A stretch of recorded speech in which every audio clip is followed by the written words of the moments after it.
ये आकाशवाणी रायपुर है। छत्तीसगढ़ी समाचार बुलेटिन के संग अनुरिमा शर्मा की जय जोहार। अब सुनो आज के प्रमुख समाचार। केंद्र जैसन महंगाई भत्ता के मांग ला लेके राज्य के सरकारी अधिकारी कर्मचारी मन काली ले अनिश्चितकालीन हड़ताल में जाए के फैसला ले है। आजादी के अमृत महोत्सव के चलत राष्ट्रीय अनुसूचित जनजाति आयोग हा आदिवासी जननायक मन के योगदान वाले प्रदर्शनी राजधानी रायपुर के यूनिवर्सिटी और कॉलेज मन में लगा ही और भारतीय जनता पार्टी रायपुर संभाग के पदाधिकारी मन के काली राजधानी के एकात्म परिसर स्थित कार्यालय में बैठका हुईस। अब समाचार विस्तार ले।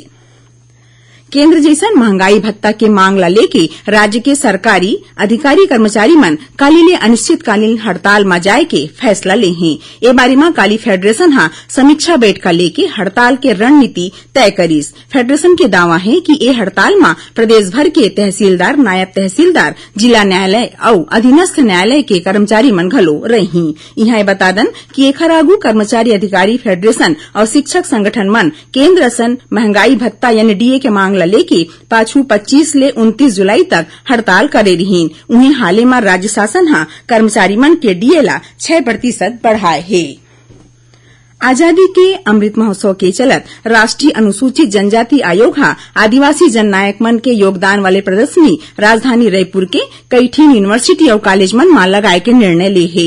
ये प्रदर्शनी में आजादी के लड़ाई में आदिवासी जननायक और मुखर सुघर योगदान ला दर्शाए जाही। ए बारे में राष्ट्रीय जनजाति आयोग के समन्वयक डॉक्टर अनुराग जैन हा राज्यपाल अनुसुईया उइके ले भेंट करके उनला कार्यक्रम बारे में विस्तार ले बताइन। संगे कार्यक्रम में आए बर न्योता घलो दीन। ओमन बताइन कि रायपुर के पंडित रविशंकर शुक्ल विश्वविद्यालय, इंदिरा गांधी कृषि विश्वविद्यालय समेत IIM, IIIT और NIT के संगे संग आने यूनिवर्सिटी और कॉलेज मन में जनजाति नायक मन के स्वतंत्रता के लड़ाई में उनकर योगदान बतैया प्रदर्शनी लगाए जाही। ए प्रदर्शनी 15 सितंबर तक चलही।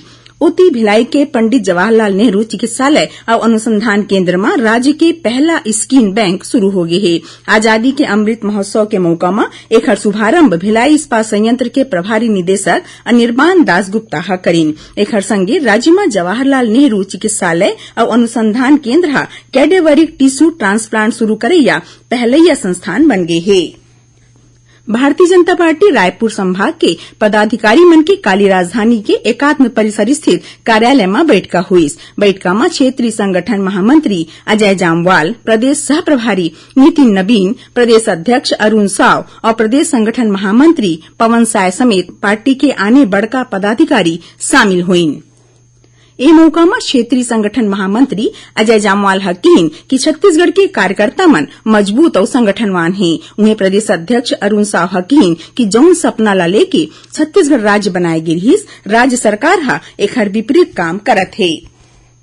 भाजपा के प्रदेश अध्यक्ष अरुण साव आज अपन संसदीय क्षेत्र बिलासपुर में पार्टी कार्यकर्ता और आम लोगन मन ले भेंट करके उनकर समस्या सुनीन। ए दौरान बिलासपुर के संगे कोरबा, जांजगीर चांपा, रायगढ़, गौरेला, पेंड्रा, मरवाही और मुंगेली के भाजपा पदाधिकारी और कार्यकर्ता मन के संगे क्षेत्र के लोगन मन श्री सावला अपन समस्या बताइन। ए मौका मन ओमन अधिकारी मन ले गोड़ बात करके समस्या के निराकरण के आश्वासन दीन। छत्तीसगढ़ योग आयोग डहर ले दृष्टिहीन नोनी मन ला योग के माध्यम ले स्वास्थ्य लाभ देवाए बर राजधानी रायपुर के हीरापुर स्थित national association for the blind Prerna Sansthan बालिका छात्रावास में योगाभ्यास सत्र राखेगिस। ए मौका में योग आयोग के अध्यक्ष ज्ञानेश शर्मा हकीन की दृष्टिहीन नोनी मन ला योग के जरिया स्वस्थ रहे और आत्मशक्ति ला मजबूत बनाए खातिर ए सत्र महत्वपूर्ण साबित होही। ए मौका में दृष्टिहीन नोनी मन योग क्रिया मन के प्रदर्शन घलो करीन। छत्तीसगढ़ी समाचार बुलेटिन आप मन आकाशवाणी रायपुर ले सुना था। छत्तीसगढ़ के खबर ले है आपकी वास्ता और खबर के विश्वसनीयता ले है हमार वास्ता। आकाशवाणी समाचार रायपुर के प्रादेशिक समाचार बुलेटिन के संगे संग हमार समसामयिक कार्यक्रम आप रेडियो के संग अपन मोबाइल में घलो सुन सकत हो। आकाशवाणी समाचार फेसबुक, ट्विटर और यूट्यूब में घलो हावय। हमार फेसबुक पेज हरे Chhattisgarh news on AIR, Twitter handle CGAIR news और हमार यूट्यूब चैनल हरे छत्तीसगढ़ AIR न्यूज। तो अब रेडियो के संगे संग आपके मोबाइल के माध्यम ले हम आप तक पहुंचत हन। छत्तीसगढ़ के हर खबर पर सुनत रहो आकाशवाणी समाचार। अब आगू बढ़न बाँचे समाचार डहार। जांजगीर चांपा जिला के जयजयपुर में प्रधानमंत्री नरेंद्र मोदी के मुख्यमंत्री और प्रधानमंत्री वाले 8 बछर के कार्यकाल ला लेके मोदी @20 पुस्तक ला लेके एक ठिन सेमिनार के आयोजन करेगिस। ए मौका में वक्ता मन ह बताइन कि पुस्तक में अब्बड़कन नामी मनखे मन के आलेख प्रकाशित करेगे हे। भाजपा नेता और पूर्व IAS OP चौधरी ह बताइन कि प्रधानमंत्री ह गुजरात के मुख्यमंत्री पद में रहत विकास के अब्बड़कन नवा आयाम स्थापित करे हैं। तहां फिर प्रधानमंत्री बने के बाद देश के सकारात्मक तस्वीर बदले खातिर कई ठिन योजना बनई है। उखरे बदौलत आज जम्मो विश्व में भारत के कदा बाढ़े है। पढ़इया लइका मन ला वन और रुख राई बर जागरूक करे खातिर दुर्ग जिला के पाटन विकासखंड के सबो स्कूल मन में आम, जाम, जामुन, अमरूद, बादाम, अशोक, कचनार और आंवला प्रजाति के 50-50 ठिन पौधा लगाए जात हे। दुर्ग वन मंडल डहर ले ए अभियान में करीबन 300 स्कूल मन में 15,000 पौधा लगाए के लक्ष्य राखे गे हे।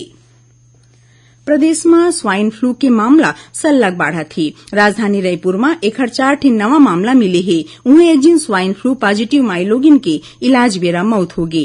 ये जानकारी रायपुर के मुख्य चिकित्सा और स्वास्थ्य अधिकारी मीरा बघेल दिन है। यहाँ बता दें कि राज्य में अब तक स्वाइन फ्लू के 100 ले ज्यादा मामला आगुआ है, जेमा ले करीबन 54 जिन मरीज मन के इलाज अस्पताल मन में चलत है। राजनांदगांव जिला में मोहगांव थाना क्षेत्र ले लगे गांव जीरा टोला तीर एक ठिन मालवाहक गाड़ी के पलटी खाए ले 2 झिन मनखे के मौत हो गए। उन्हें 19 झिन आने मनखे मन घायल हो गए है, जौन मन ला छुई खदान के अस्पताल में भर्ती कराए गए है। छत्तीसगढ़ कैडर के 1997 बैच के भारतीय प्रशासनिक सेवा के अधिकारी एम गीता के काली दिल्ली के एक ठिन प्राइवेट अस्पताल में निधन हो गए।